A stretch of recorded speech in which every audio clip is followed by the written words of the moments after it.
Hi, this is April Salas, and like I mentioned in class, I'm creating a tutorial to help those who may be doing online schooling for the first time and have never used Blackboard. I'm doing a tutorial to hopefully help you out. If you still have questions after this, feel free to email me. I'd be happy to get back to you. My personal email is aprilasalas@gmail.com. That's APRILASALAS@gmail.com. And you feel free to email me. I check my email religiously, so if I can help you, I definitely will. All right, so first of all, I start off by going to the Cal State University page at www.csusb.edu, and I go to Blackboard. You'll see that in the Coyote corner, there's a link to Blackboard. You click on that. I may be signed in. No, I'm not signed in yet. So I'm going to go to Login. So use this button right here, Login. And then from there, it'll take me to a login screen. My connection's a little slow, so I'm already logged in, but you would just put for your username, it would be your Cal State email, and then whatever password you have chosen. And then it'll log you in, and it'll take you to this screen. So you'll notice that here are all the courses that you've taken that have been on Blackboard. I've taken all my courses on Blackboard for the most part. On the left, you have the toolbar. You can click on it for announcements. You can keep a calendar on here. You can check your grades. You can send an email. You can, I believe, look up teachers under the user directory. You can look at your own personal information and change it. And there's just other little things you can play with. I never use these. I just come on here mainly to get my assignments. So the class that we're currently in is education, the reading education 627, fall 2014. And so that, in case you forget what the number is, you can go by the quarter that you're enrolled in. So I'm in fall 2014. I'll click on that. Excuse me. So it takes me to my home page. Now, on the left-hand side, you can just always go back to the home page for this class. You click here on syllabus. It takes you to the syllabus, and if you need to re-download it and print it, you could. You can click on that, and it'll go ahead and you can open it and check out your syllabus. I'm not going to, but there's a syllabus. Now to access the modules, you click on the left-hand bar, and there's modules right there. Here you can actually click on the module itself, which will have our assignments, and then it'll take you to like the first discussion board. So it tells you what chapters you're supposed to have read, and then you click on that, and then you could actually see the question. I'll go back to that right now. So not a big deal, but let me go back to the left-hand side. So there's modules. Let's go back to modules. And, excuse me, you'll see here that the grades chapters, if you click on that, you can find your chapter that you were assigned. And next, on the left-hand side, you have tools. This is where you can check your grades. I think you can email the instructor there. Check announcements. You can keep journals. You can do a blog. There's a couple things you can do there. The main one that I use is the grades. My grades here at the bottom. Check your grades. Every time the professor updates your grade, it'll be in that section. But lastly is the discussion board. Okay? I'm going to click on that. It takes you to the first discussion board. And it says here, it tells you kind of like the description of it.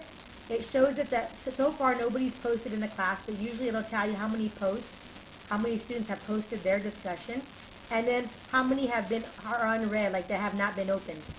Don't worry about that so much right now, but just note that whatever you write here, the entire class will be able to read. So whatever you post, it doesn't just go to the professor, it goes to all of your classmates. So just be aware of that. Now to access this discussion board, you click on the topic. It turns blue because it's a link. You click on that, and it takes you to the actual place where you're going to create your thread. But if you notice, the question doesn't show up here. So what I would do is go back to discussion boards, and here's a question she wants you to answer. She said the professor's asked for you to read the LEMS book, chapters 1 through 3 and discuss the interaction between ELL oracy and Dix and CALPS and its influence on reading comprehension. So what I do, now this is just a little tip for me, I copy the question and I just copy it and then I click on the forum. So I click on top of it again to get to the forum and I create a new thread. So I create the thread. So I clicked on create thread and now it allows you to write your message. So you go down to message and I always copy the question because that helps me as I'm writing to kind of keep focused on what she's asking me.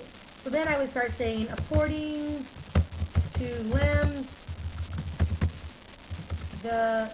we understand that, you know, that the interaction between ELL, oracy, and so what, you know, you write your post, and I think she asked for at least 2 paragraphs. You know, write 2 paragraphs, and then for the topic, you know, you can pick whatever, or for the subject, you can put whatever you want. I always just put LEMS. I'll just state the author and the chapters that this is covering. So I would just put LEMS chapters 1 through 3, and I'll just put. I like to put my name so that my fellow peers can know right away who's writing this. Although they can see my name, but I just put by April Salas. You can really name it whatever you want. Some people name it, you know, something based off of the reading. I haven't done the reading yet, so this is after you've done the reading. And then I write my 2 paragraphs, and then I go to submit, and bam, my discussion is posted. Okay, I'm gonna do a practice one, so please nobody get mad when you see my practice one. Okay. And then when I'm ready, I'm just going to put here, this is a practice run. Please ignore. I will post my original one, my original work in another post. So I want to just show you how this works. So I'm going to go to submit, and now it will. My discussion will be posted on, it'll be the first thread. So now I am listed and all my peers can read what it is that I'm doing. If I click on this, it'll take me to my post. My peers can click on this and it'll take them to my post and they can read what I wrote. Now, if you, because I know we have to reply to each other's work, once you click on my post, you can reply by clicking this little button right here where it says reply, or that word. And now you can reply to what I said. So you could say something like, I really disagree with you, when you stated, you know, whatever. Or you could say, I agree with you, and you'll want to, you know, pull specific examples or, you know, give your thoughts. Or, you know, you can really say, whenever you reply to somebody else's post, I always say to give one positive at least. And maybe something you disagree with, or something you agree with, or something you've seen in your own classroom that relates to their post. You want to give them something to think about, in regards to their post. So after I've done that, I'll just put a test post, and you can rename the subject, but I just leave it the same. And I go to submit, and now my post will show under their post, and they can read they can read my reply to their post. Again, everybody in the class can see all of this, so be nice.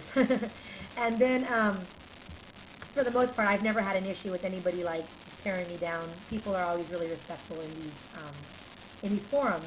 So now, if I want to go back to the original message room, I can do a couple things. I can go to a message, not that one, forgive me. I always just click back on discussion boards to get back to the original post. You'll see my post in there once again. Once everybody's posted, you'll see a long list of posts all the way down with everybody's name, and that's basically it. That's how you would use the discussion board, and the teacher can read them as well and grade them and do whatever she needs to do. So if you have any questions on that, let me know. Also, the modules, you can access the discussion boards to the modules. I don't really think it's necessary. You can just go to discussion boards. It's a lot easier. but the modules are good if she adds other assignments. So you want to just double check that. So if I go to modules, module number 1 may have all the assignments or whatever she's giving us for that week and the announcements. Again, this is another way to get to the discussion board. Although again, I think it's easier if you use the left panel and it says discussion board. But if you wanted to go to modules, it also has a link to the discussion board. You click on discussion board. There's the chapters there. And then here, there's nothing here. You actually have to click on open discussion board. So it's just kind of more work. But you can access the discussion board that way. And again, there is her question. I'm going to click on topic to see what everybody else has written. And of course, I'm the only one that's posted so far because we just started this class yesterday. But there's my post, and all of yours will appear down here. And basically, that's it. Now, let's just say that I don't like my post and I want to redo it. The teacher will still get to see everything you've written, but I believe there's a way that you can, let me just double check. There should be a way to delete your post. You click on the little box here, and you go to message actions.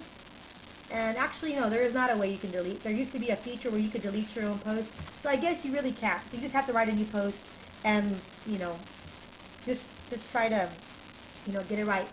Something I suggest, it's been a really big help for me, is I don't actually type my question on the actual discussion board, because a couple of times I type it directly into the message box and on accident it got deleted and I had to start all over again, and that's not really fun when you've worked an hour on a post or 20 minutes or 30 minutes. That's valuable time. So what I do is I copy the question once again. So I'm going to just copy it from here because I actually have the question already on my post.